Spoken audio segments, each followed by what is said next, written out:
Have you ever been told that your symptoms are just age? Maybe you're waking at 3 a.m., feeling anxious for no apparent reason, struggling with sleep, gaining weight despite doing everything right, feeling more irritable, overwhelmed, or more emotionally reactive than you used to. Or perhaps you're taking HRT and you're wondering why you still don't feel like yourself. Perhaps you're struggling to get pregnant or stay pregnant. If any of that sounds familiar, there is one hormone that we need to talk about: progesterone. And in my clinical experience, it's one of the most overlooked hormones when it comes to women's health. Today, I'm going to explain why progesterone matters and share 6 practical ways you can support it naturally. If you're new here, welcome. I'm Linda Vizzoli, nutritional therapist, health coach, and senior lecturer at the College of Naturopathic Medicine in London. I help women understand their hormones, restore their energy, and feel confident in their bodies again through simple nutrition and lifestyle shifts, which honor our unique female physiology. So let's dive in. When I'm teaching in the college or working with clients, I often refer to progesterone as the Zen hormone. Most women think of progesterone purely in terms of fertility and pregnancy. And yes, progesterone is absolutely critical for preparing the uterus for pregnancy and maintaining a healthy pregnancy. After all, it's called progesterone, the progestation hormone, right? But that's only part of the story. Progesterone actually influences our mood, our sleep, our resilience to stress, inflammation, brain health, bone health, libido, thyroid function, and metabolic health. In fact, progesterone has a profoundly calming effect on the nervous system. It helps us feel more resilient, more grounded, and better able to cope with life's challenges, which is why when progesterone declines or is opposed by too much estrogen, many women described feeling that they become like a different person, more anxious, overwhelmed, less able to cope. And this is particularly relevant in our menopausal years. As I've mentioned before, one of the biggest misconceptions is that menopause symptoms are all about low estrogen. In reality, progesterone is often the first hormone to decline because ovulation becomes less regular. And if you haven't already watched it, I have a video where I explain this in a lot more detail. I'll link it below.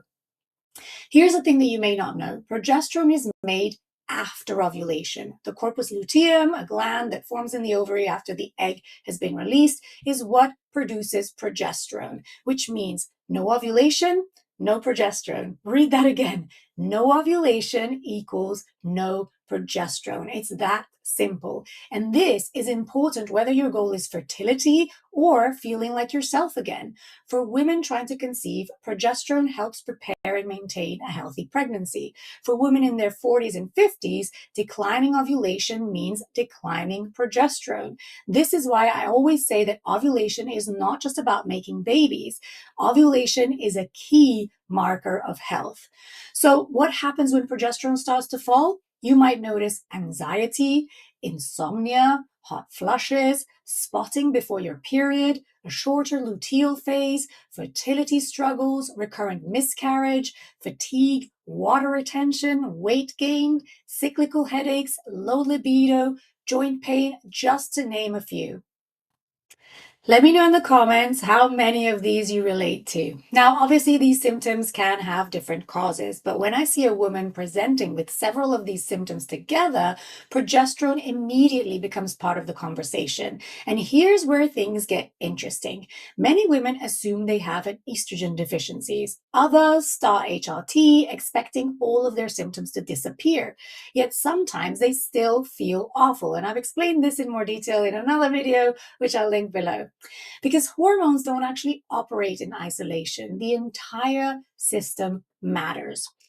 So why is low progesterone or that estrogen progesterone imbalance becoming so common? Because modern life is almost perfectly designed to suppress it. We're underfed, overstimulated, sleep deprived, living indoors, chronically stressed, blood sugars all over the place. We're skipping meals, running on caffeine, checking our phones from the moment we wake up. And all of these things send the message to the body that it's not safe. And when the body perceives stress, reproduction becomes less of a priority, which means that progesterone suffers.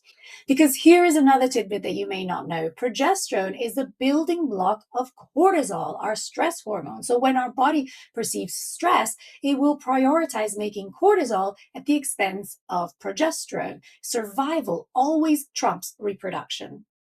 So, how do we help our body make progesterone naturally? Here are my top tips. Number one, eat enough and regularly. This is probably the biggest mistake I see. Women skipping breakfast, eating a tiny lunch, then eating most of their calories at night, or just eating super erratically every day, skipping meals one day, then not the next, maybe binging, restricting.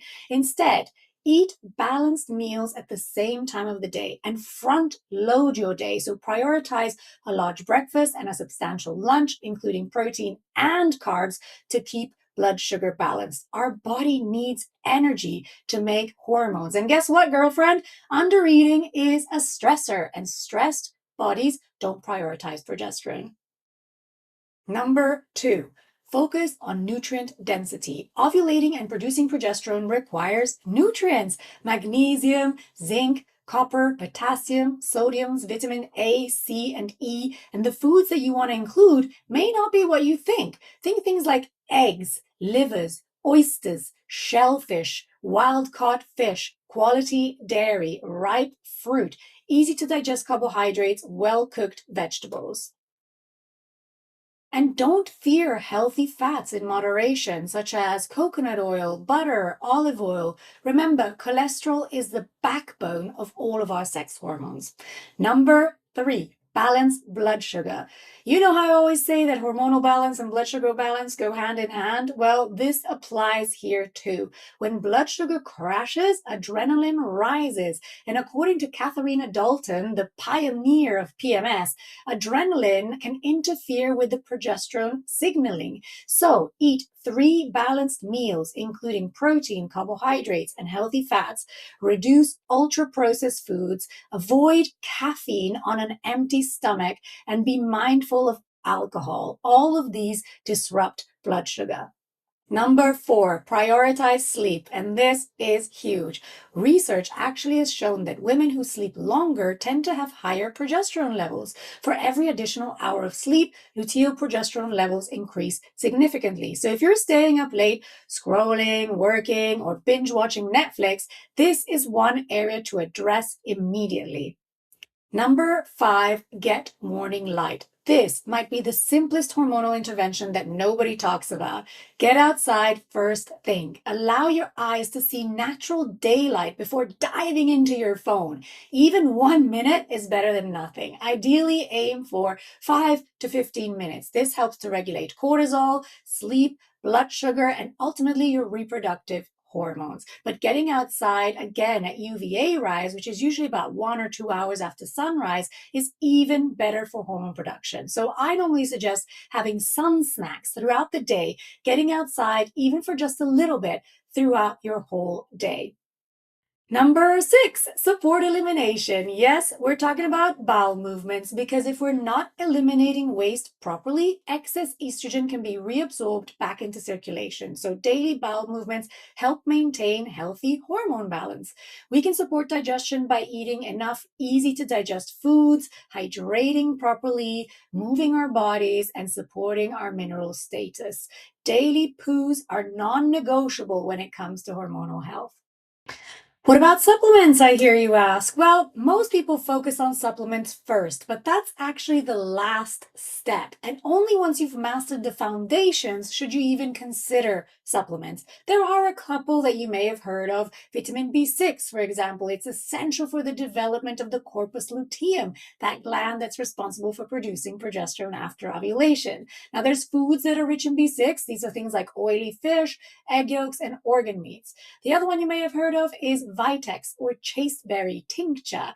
That can also be helpful for some women and has traditionally been used to support menstrual cycle health and fertility. But remember, supplements don't replace foundations. This is why even taking bioidentical progesterone can backfire if you don't have the foundations in place. If there's one thing that I want you to remember from today's videos, it's this. Progesterone is so much more than a fertility hormone. It's a hormone that influences how calm you feel, how well you sleep, how resilient you are to stress, how you experience menopause, and how you feel in your body every single day. If you'd like to go deeper into this work, I have an online self-led program with group coaching, the Midlife Reset, designed to guide you step by step. It's my flagship program built for more than a decade of clinical experience working with hundreds of women alongside my teaching work at CNM in London. I've popped some information in the description below. If this resonated with you, let me know in the comments, which of these signs of low progesterone do you recognize most in yourself? And if you found this helpful, make sure you watch my videos, which I'll pop in the description below because they build perfectly on what we've discussed today. And I'd love for you to subscribe so that you can keep up to date with future videos. Thank you so much for watching, and I'll see you next time.